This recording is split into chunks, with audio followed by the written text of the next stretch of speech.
Olá pessoal, tudo bem com vocês? Estamos aqui de volta comprometido, um vídeo por semana.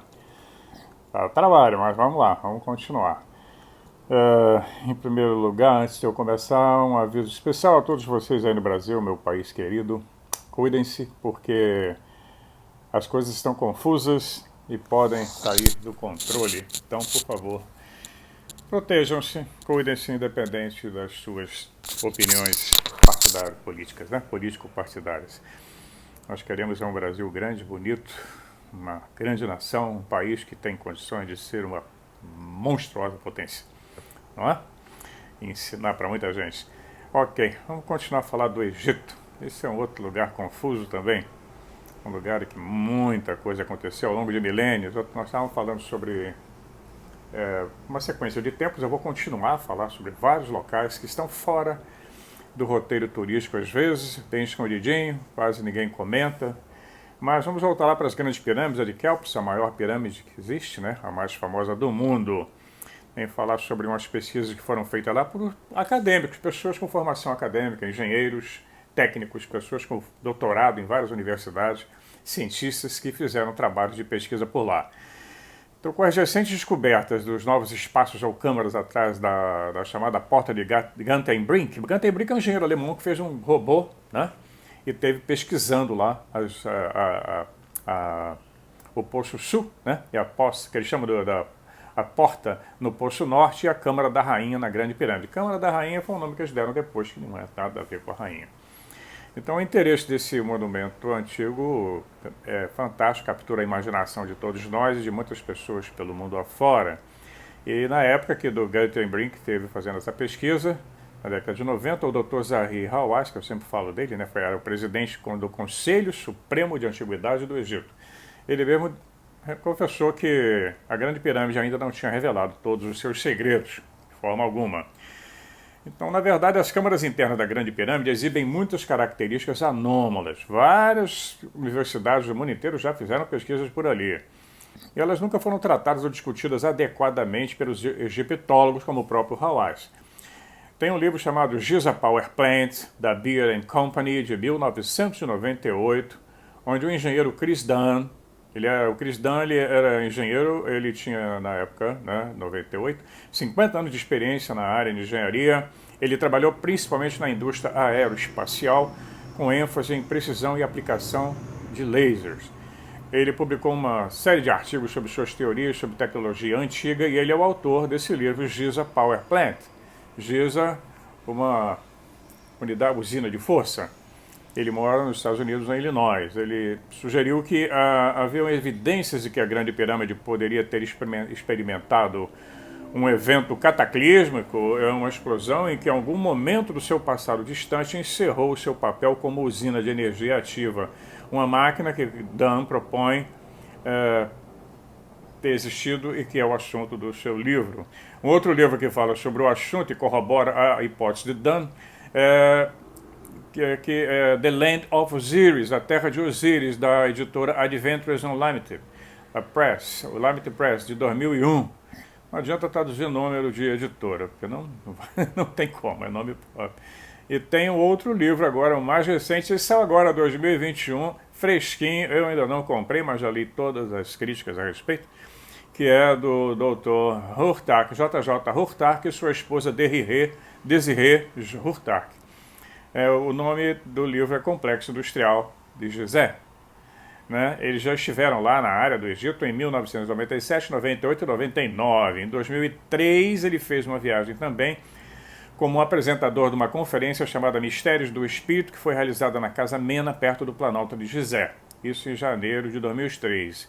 E permitiu então ele juntar mais evidências, né, e visitou outros sites também, montar e compor esse livro que ele fez com a esposa dele. Ele diz que existem várias características nas câmaras internas da Grande Pirâmide que não podem ser explicadas pela estrutura sendo meramente utilizada como tumba para um rei. Ninguém aguenta essa historinha mais. Ou uma tumba real simbólica, mesmo que seja. Conforme mencionou no livro, ele diz que a Câmara do Rei apresenta muitas anomalias. Existiam rachaduras nas vigas de granito no teto sudeste da sala, que mostravam que alguma coisa tinha estourado lá. Ele notou essa rachadura a primeira vez em 1992. Os egiptólogos explicaram que era resultado de terremoto, mas não tem terremoto na área. Não tem danos sísmicos, registros de danos sísmicos em outros lugares. Nas passagens descendentes, só ali naquele local, perto do epicentro. O Conselho Supremo das Antiguidades do Egito foi lá e massou as rachaduras todinhas, mas algumas delas ainda estão visíveis até hoje. Então ele continua defendendo a teoria que ele chama de labirinto de Hawara. Ele acha que, inclusive eu estou mostrando aí para vocês as fotografias aéreas, né, do Google Earth, mostra uns sistemas que poderiam ser as possíveis baterias. Essa coisa é bem complexa, nós vamos indo aos poucos para poder vocês entenderem. Ele acha que os antigos egípcios usaram baterias gigantes na Terra como fonte de energia no Planalto de Gizé, como parte de um imenso complexo industrial, né? Então, vamos falar sobre essa teoria na sequência, né? Não vai dar para falar tudo nesse vídeo, vamos falar em outros, vamos continuar. Fala sobre os autores do livro, o Dr. J.J. Hurtak, ele é PhD, a Desiree Hurtak também é PhD. Eles pesquisaram locais antigos em todo o mundo, foram os principais membros da expedição Hor, que descobriu a possível tumba de Osíris em 1997 no Planalto de Gizé. Eles usaram um radar de penetração de solo, JPR, e um sonar em sua investigação nessa câmara, a mais profunda feita pelo homem, lá no Planalto de Gizé. Bem, profundíssimo aquilo ali. Não tem nada a ver com túmulo. Eles também trabalharam nas pirâmides do México, realizando testes arqueoacústicos. Eles são autores de vários livros e artigos sobre os tópicos que vão desde a análise de antigos textos egípcios à física moderna. O Dr. J.J. Hurtak tem 2 PhD, um da Universidade da Califórnia e outro da Universidade do Minnesota. Ele também pesquisou estruturas subaquáticas na costa de Okinawa, na área de Yonaguni, no Japão, com mergulhadores japoneses e australianos. Ele e sua esposa viajaram pelo mundo para investigar culturas antigas e trabalhar em estreita colaboração com povos indígenas, como os Xavantes no Brasil e o xamã Zulu Credo Mutuá, lá na África do Sul, sobre quem eles produziram um documentário premiado chamado A Voz da África, na qual ele recebeu 2 das 14 medalhas nacionais e internacionais que ele conquistou pelos seus filmes. E também trabalhou para preencher a lacuna entre várias culturas com o objetivo de introduzir novas tecnologias e, ao mesmo tempo, ajudar várias culturas indígenas a manter sua singularidade dentro da sociedade global mais ampla. Isso está na biografia, no bio dele. Quando você for na Amazon procurar o livro, está lá descrito quem é esse casal, mostrando aí a fotografia deles. Você vê que não é um arqueólogo de fim de semana, nem um conspiracionista. É um cientista, tá?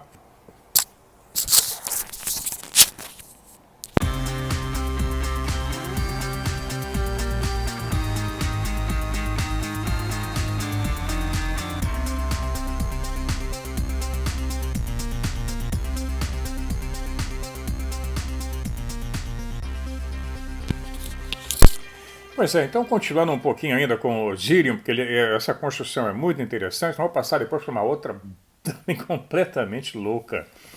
Então vamos ver que as únicas construções parecidas, que lembram muito, né, a construção do Osirium, que está enterrado com aquelas pedras gigantescas, corredores subterrâneos, lá nós vamos encontrar lá no Templo da Esfinge, lá no Planalto de Gizé, ou Giza, lá no Templo do Vale. Ali também são encontrados, bem ao lado da Esfinge, 2 grandes templos que apresentam o mesmo tipo de erosão hídrica que a Esfinge. A Esfinge ficou exposta ao tempo, o Osírio estava enterrado. E essas fortes chuvas só ocorreram na região ali do Egito há uns 10 mil anos atrás. E essas construções teriam sido construídas com pedras retiradas da base da Esfinge, milhares de anos antes da chegada de Sete, que construiu o seu templo em forma de L, perto do Osirion, né? Então a hipótese é que o Sete, ao construir seu templo, descobriu o Osírio enterrado em deferência ao deus Osíris, que ele achava que era para Osíris, ele desviou o templo, fez um L. Então ele virou o templo para a esquerda, no caso. Então nós vamos ver que é uma questão de porque tantos templos e santuários aparecem em sua vizinhança, mas nenhum deles se relaciona com o Osírio, não tem nada a ver. É como se ele não fosse mais visível naqueles tempos pré-dinásticos. Então os faraós iam ali, sabiam que era uma localização sagrada, honrando a santidade do local, né? Construíam ali vários outros templos, mas que não tem relação nenhuma com o Osírio. O fato então é que o Sete redescobriu o Osírio, sobrepôs seu próprio edifício, né? Ali, botou ali perto e inclinou em cima de algumas instalações. E lá é que se fala, pela primeira vez já em 7.1, é que se fala muito no pilar de Ged, ou pilar Tet. Nós vamos ver muito aí, eu vou mostrando para vocês aí, que é conhecido como pilar de Osíris. O pilar de Ged para os egípcios era representado como um objeto cilíndrico alto dividido por 4 barras paralelas, representando uma fonte de poder e também a espinha dorsal de Osíris. Ele lembra muito um isolador. Eu estou mostrando exemplos de isoladores elétricos aí. O egípcio já trabalhava com um tipo de eletricidade. Faziam galvanoplastia, usavam baterias, etc, etc. Então a controvérsia fica aí, se o pilar de Ged era meramente uma representação ou um dispositivo funcional. O que nós vemos é uma representação daquilo que foi visto no passado, como o painel que eu falei que está aqui no Museu de Leiden. Não é que aquela pedra seja um painel, a pedra é uma representação de um painel que foi visto lá no passado. E aí virou objeto de culto, porque já não sabia mais o que era. Então, vários relevos egípcios retratam homens segurando o que parecem ser objetos de vidro alongados, presos a um pilar de Ged, como se fosse realmente uma fonte de energia. Curiosamente, em pelo menos um desses relevos, os homens que seguram o dispositivo são contornados por linhas duplas, como para indicar que eles estavam abalados pelo poder do Ged. Alguns relatos falam que os cabelos da nuca se arrepiavam. Exatamente. Quando você passa perto de uma área que tem eletricidade estática, os cabelos se arrepiam. Os meus não tenho mais. Mas, normalmente, você fica de cabelo arrepiado. O Ged é o símbolo unificador supremo de todas as polaridades, conectando-nos à realidade transcendente do todo. É o Uno, ele simboliza o eixo macro e microcósmico, e vai por aí, essas são as descrições dos arqueólogos, né? A coluna de luz que liga a Terra à estrela polar. Ele dentro do Osírio, nós vamos ver então, vimos a geometria sagrada, a flor da vida, que possivelmente não é do tempo do Osírio, vem posterior, mas isso não vai fazer a menor diferença, porque também vamos encontrar esse desenho espalhado pelo mundo inteiro. A flor da vida tem no mundo inteiro. Ele já era bem conhecido. Então, para quem então está começando a ver essa história, eu faço super resumos, né, das histórias. Quem estiver interessado vai ter que fazer busca, procurar lá na Wikipédia, né, tem muita coisa sobre Osíris, Osírio, etc. Ele tinha pele verde, simbolizava o renascimento, né, o culto dele era em Abidos, nós vemos que tem várias estátuas dele. E a história dele, ele foi um dos primeiros a ser deuses, né? A ser associado ao envoltório de múmia, da mumificação. Quando seu irmão Sete o cortou em pedaços após matá-lo, Ísis, que era sua esposa e meia-irmã, encontrou todos os pedaços e envolveu o seu corpo, permitindo que ele voltasse à vida. Né? Tem várias versões dessa história, algumas eu não posso falar aqui porque o YouTube não vai consentir. Então ela permitiu que ele voltasse à vida. Então Osíris era às vezes considerado o filho mais velho do deus da terra Gebi e da deusa do céu Nut. Tem muita imagem dela coberta como se fosse a Via Láctea protegendo o nosso planeta, protegendo o cosmos. Além do seu irmão e marido de Ísis, né, de ser irmão e marido de Ísis. Com Horus sendo considerado seu filho gerado póstumamente, né, depois que ele foi reconstruído. No reino antigo, o faraó era considerado filho do deus Sol Ra, que após a sua morte ascendeu para se juntar a Ra no céu. Então você vê que houve uma disseminação muito grande do culto a Osíris, e esse culto foi mudando ao longo dos tempos, foram acontecendo sincretismos, assim como o candomblé faz sincretismo com os santos da Igreja Católica Romana. Esse também existia em várias religiões da antiguidade. Então é isso. Se o pilar de Ged, né, e o Osírio não tinha nada a ver com Sete, que veio milhares de anos depois, realmente continha um poder incrível, é possível que uma civilização ainda não descoberta, mas tecnologicamente avançada, existiu no Egito muito antes do surgimento da dinastia dos faraós. E que a flor da vida também, como eu falei, foi um motivo muito comum. Né? Um egiptólogo famoso chamado John Anthony West, ele é bem famoso, tem vários trabalhos dele, vocês podem pesquisar. Ele dizia que os próprios gregos reconheceram a grande fonte de sabedoria que veio depois. Em outras palavras, a civilização já estava em declínio desde o Egito Antigo. Já comentei sobre isso. O Egito veio caindo da segunda da primeira dinastia para cá. Na verdade, o próprio Egito antigo estava em uma viagem ladeira abaixo desde o início, porque estranhamente ele atingiu seu pico absoluto, o auge da sua sofisticação tecnológica, etc., foi por volta do 2500 a.C., depois quase tudo depois disso foi de uma realização de menor escala, uma cópia, inclusive os fabulosos tempos que nós vemos do Novo Reino.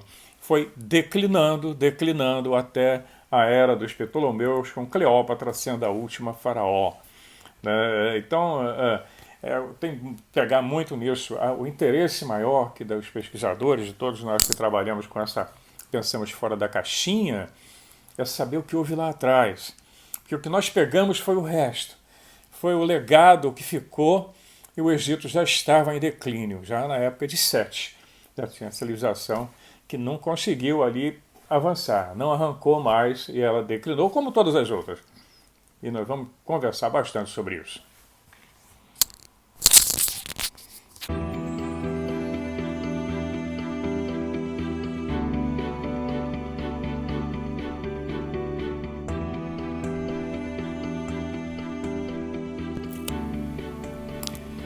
Pois é, nós já dissemos há um tempo atrás, um vídeo, já bem lá no início, quando eu comecei a falar da Irmandade da Serpente, que os seres humanos parecem ser uma raça escrava, enlanguecendo-se em um pequeno planeta, numa pequena galáxia e afastada do grupo local. E como tal, a raça humana, ela foi uma vez, na história, uma raça fabricada para trabalhar para uma civilização extraterrestre, como contam lá as histórias dos Anunnakis, entre os Sumérios, e que isso continua até os dias de hoje. E a Terra permanece como uma posse. Exatamente. E para manter o controle sobre sua posse, manter a Terra como algo assim parecido com uma prisão, uma outra civilização, que veio depois dessa, tem engendrado um incessante conflito entre os seres humanos e tem promovido um apodrecimento espiritual e tem colocado na Terra condições de dificuldades físicas insuportáveis, insuperáveis, atrasando a nossa evolução espiritual e social.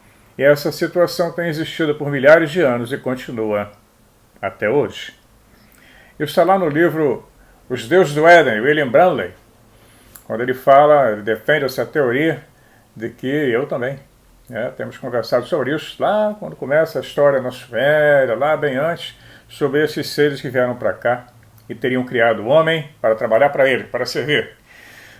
Como você presta culto, você está trabalhando para esses deuses de mentira, que surgiram e que continuam por aí. E isso explica muito do que houve, do que aconteceu com as grandes civilizações do passado que desapareceram, todas assim, quase que de estalo. E depois ficaram aí os híbridos, os que continuaram ainda tentando manter o controle do seu planeta, mas sempre que isso alcança um ápice, cai. Tudo é feito para que o ser humano nesse pequeno planeta continue conflitando-se um com o outro, por várias razões religiosas, políticas, sociais, econômicas, etc. Não tem jeito. Nós comentamos o ano em 2018, e quando começou a história do Tic-Tac, eu falei, repeti no vídeo passado, alguma coisa iria acontecer para frear isso. Hoje nós estamos aí com uma possibilidade de conflitos em várias partes do planeta, inclusive dentro do Brasil. A situação é muito... É sempre assim, na história, sempre. Quando nós estamos atingindo o ápice, nós temos um avanço tecnológico incrível na informática, incrível na medicina, em todos os setores da humanidade. Estamos estendendo a vida. Uma pessoa da minha idade, da geração do meu pai, muito dificilmente chegava aos 70 anos. Com 50 anos eu era um velho, eu estou com 70, ainda estou ativo, trabalhando. E é impressionante. E quando tudo começa a ficar fantástico, a gente estraga tudo. Vem alguma coisa e impõe. Os homens do poder, aqueles que estão lá atrás da cortina, aqueles que não aparecem nunca, que ninguém conhece nem vai conhecer.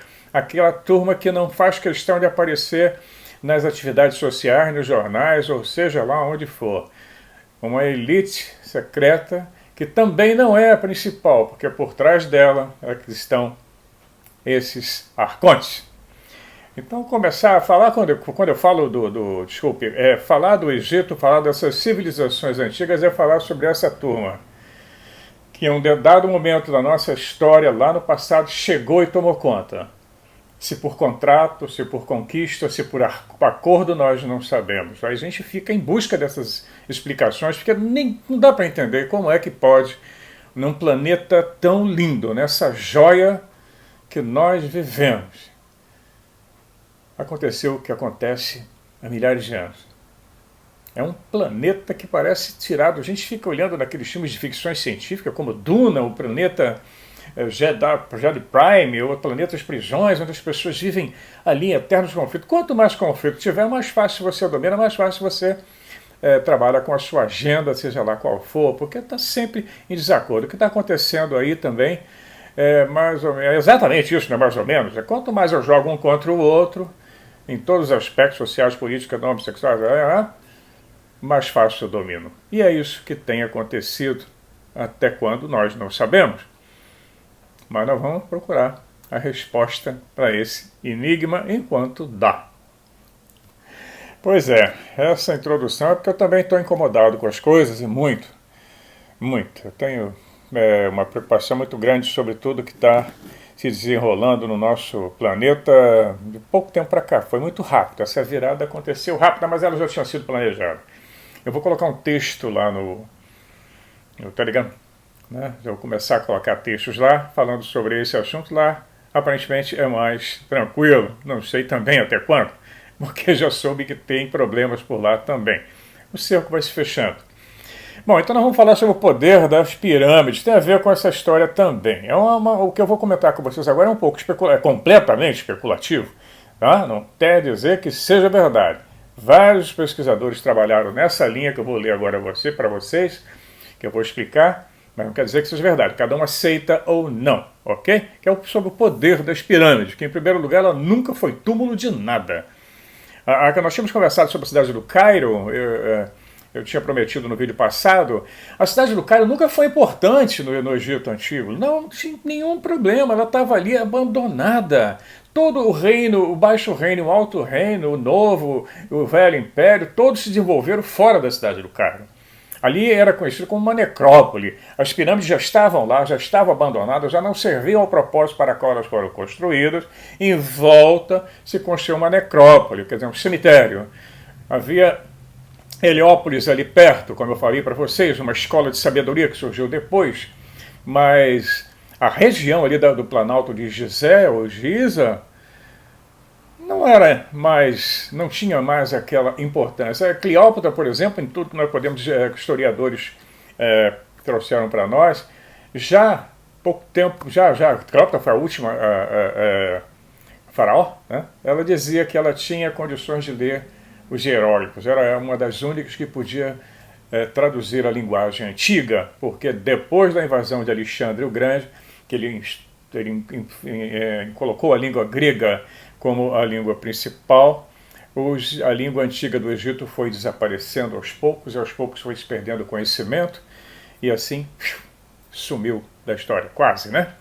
Esses cancelamentos são recorrentes. Ao longo de toda a história da nossa humanidade, nós vamos ver cancelamentos em cima de cancelamentos.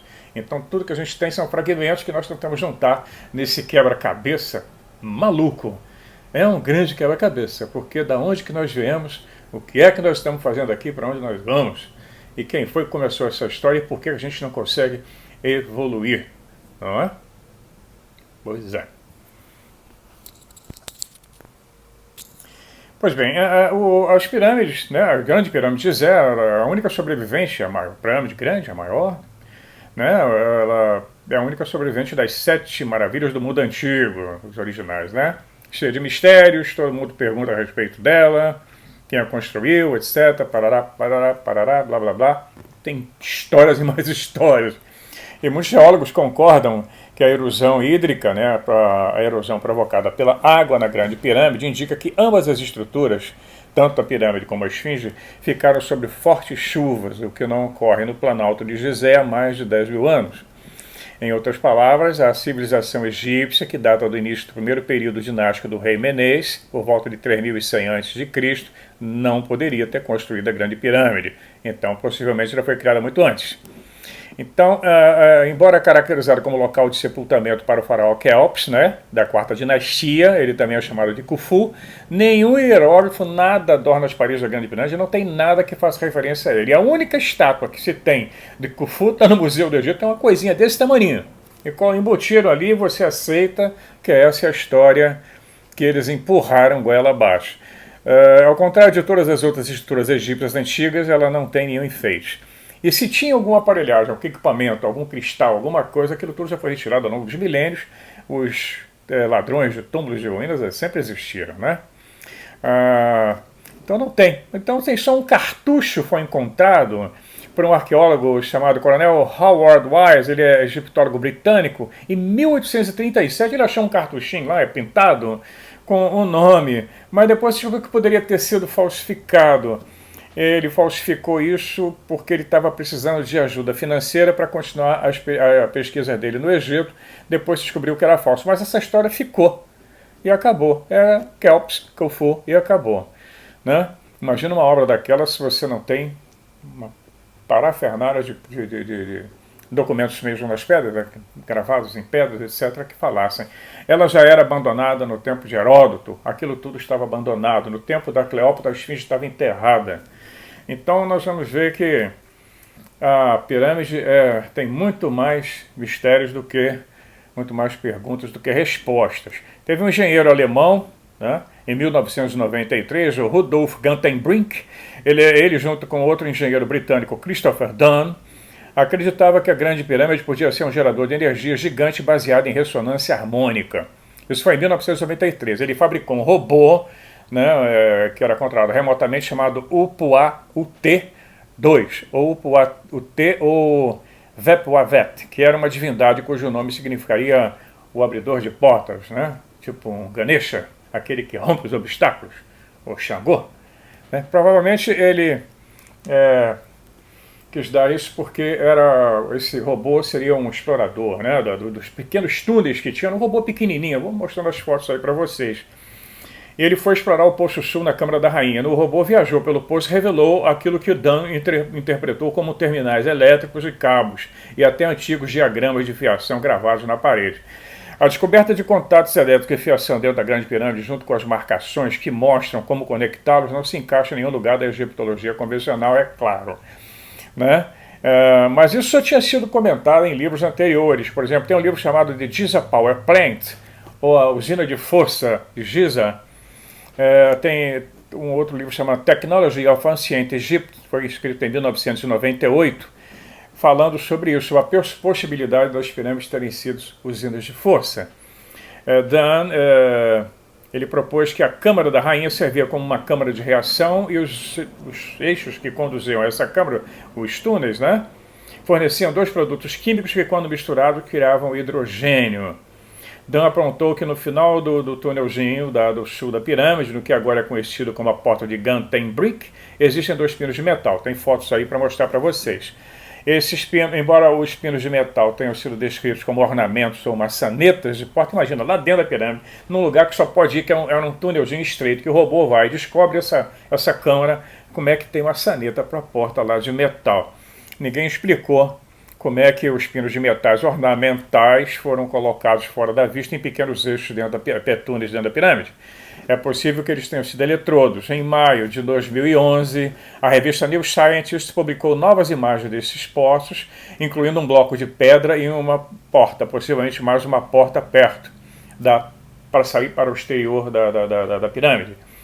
Os dois poços foram descritos como o último grande mistério da pirâmide, por Zahi Hawaii, o tal ministro plenipotenciário das antiguidades egípcias, um camarada já está aposentado, ele era o queridinho da National Geographic, ele odiava, como odeia até hoje, o Eric von Däniken e o Bowers, entre todos esses exploradores alternativos, ele fazia questão de banir do Egito, não dava autorização para nada se pudesse proibir a entrada lá. Então ele sempre foi um problema sério.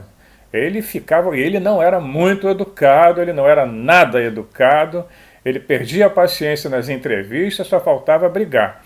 Tem no YouTube vídeos com ele dando entrevista, nossa, ele não era fácil.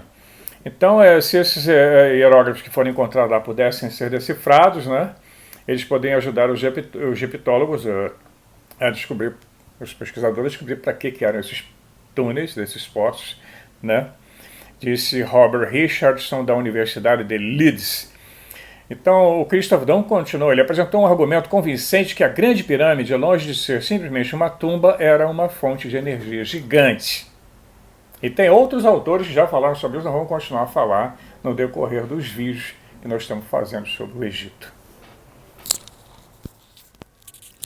Bom, não houve uma explicação imediata para que eram esses símbolos vermelhos que aparecem pintados nas paredes.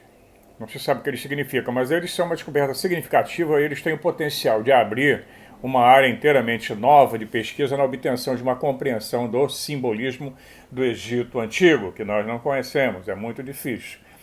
E quando eles são considerados, né, todas essas manchas vermelhas, junto com os pinos de metal, os símbolos vão poder fornecer as evidências necessárias para que se possa comprovar o uso elétrico desses pinos. E também dá um roteiro para exploração futura se eles deixarem, né? Eu não deixo mais colocar robozinho, não deixo mais fazer pesquisa nenhuma, não permitem nada. Os antigos egípcios, então, nos deixaram a evidência física que que talvez possa provar, né? Mas isso também está incluído ali, possivelmente, um esquema elétrico, a chave, né? Para mostrar como esses pinos eram conectados. Vamos ver várias evidências de uso de energia elétrica e de conhecimento do eletromagnetismo no Antigo Egito. Ao decorrer do Egito, tem muita matéria, por isso que eu falei para vocês. Está até corrido, né? Eu estou acelerando, porque tem muito assunto. Nós vamos fazer um vídeo por semana, sempre desse assunto, e vai embora, tem muita coisa. Aí tem um livro do Jim Marsh, que eu estava lendo. Eu conheci o Jim Marsh lá no Canadá, antes dele falecer. Ele era fantástico, um jornalista investigativo, ufólogo. Livros dele se transformaram em filmes. E tem ele, que já falava dessa guerra cósmica, né, a Cosmic War. Tem o livro Cosmic War, do Joseph P. Farrell. Tem vários livros que ele escreveu sobre isso. Ele acredita também que as pirâmides foram uma fonte de energia. E ele até mesmo levou as conclusões do Daum a um passo adiante. Como eu disse, ele tem uma série de livros. Ele postulou que num passado remoto, o poder da pirâmide teria sido usado como arma em uma grande guerra cósmica que envolveu todo o nosso sistema solar. Depois de chamar a atenção para um enorme sulco em Marte, Farrell afirmou certamente que os impactos de cometas e meteoros ocorreram e podem causar uma destruição incalculável nos corpos planetários que os suportam, mas também podem ter havido guerras travadas com armas de poder suficiente para marcar regiões inteiras, igual Star Wars, a Estrela da Morte, essa coisa toda. Eu fiz um vídeo sobre houve uma guerra em Marte, eu não lembro agora o número, mas procurem lá, clica lá no canal, no ícone, né, onde eu apareço ali com a blusa vermelha do Star Trek, clica lá, vai aparecer vídeos, vai ter todos os 101 vídeos lá. E tem um vídeo que eu fiz, Houve uma Guerra em Marte, do Brandemburgo, né? Então o Farrell, ele recebeu apoio em 2011 com um livro chamado Life and Death on Mars, Vida e Morte no Planeta Marte, do John Brandemburgo, que escreveu um livro sobre essa possibilidade. John Brandemburgo é um cientista, ele trabalhou para a NASA, ele foi cientista do sênior chefe da corporação, ele era um cientista-chefe que trabalhava com a tecnologia orbital, de naves orbitais, etc. Tem uma descrição, ele não era um ufólogo, ele não era um curioso, ele era um cientista, um acadêmico. E ele publicou esse bem, achou que tinha muita coisa estranha, fez um estudo completo sobre Marte, sobre a leitura das radiações, que os sensores que estão orbitais, e transmitido pelos rovers, né? Toda a informação que ele teve dava a entender que havia uma leitura de que havia resíduo atômico radioativo em Marte, fruto de uma detonação atômica. Não teria sido natural. Mas isso está lá no vídeo. Eu fiz lá no vídeo. Eu vou depois, até o final do nosso vídeo aqui, eu coloco o número do vídeo Houve uma Guerra em Marte. Então ele diz lá que ele foi um dos primeiros pesquisadores do projeto de Sidônia. Sidônia é uma região de Marte onde tem as possíveis pirâmides, tem aquela cara que aparece, aquele rosto da planície de Planalto de Sidônia.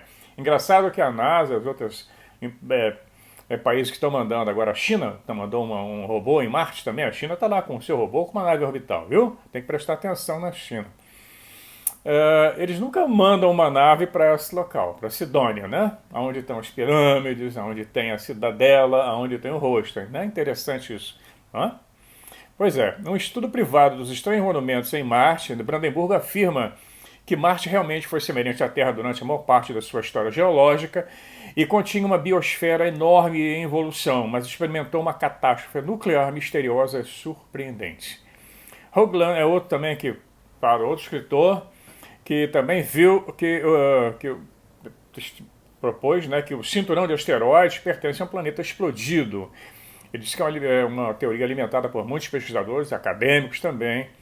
Ele falou, que mecanismo pode explicar por que os planetas deveriam explodir repentinamente?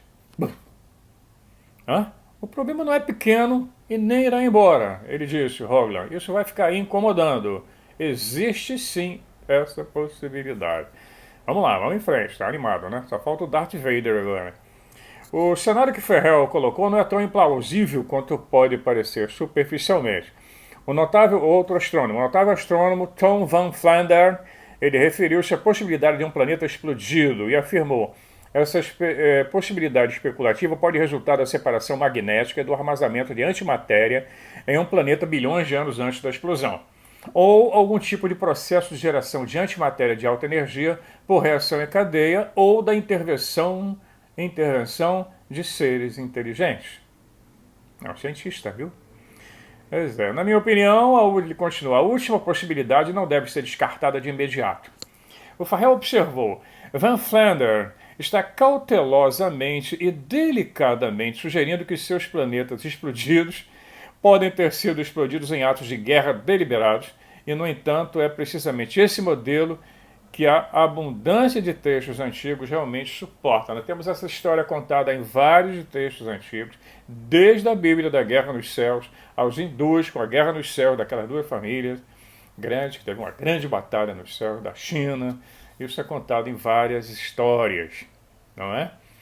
Depois de listar as estranhas formações mencionadas, inclusive na Lua e Marte e em outros lugares, Ferrell afirmou que essas anomalias são estruturas muito reais, muito artificiais, que não são meras metáforas. E isso implica, por mais inacreditável que possa parecer, que a guerra também foi real e que foi interplanetária e que aconteceu há milênios. Uau! Interessante, né?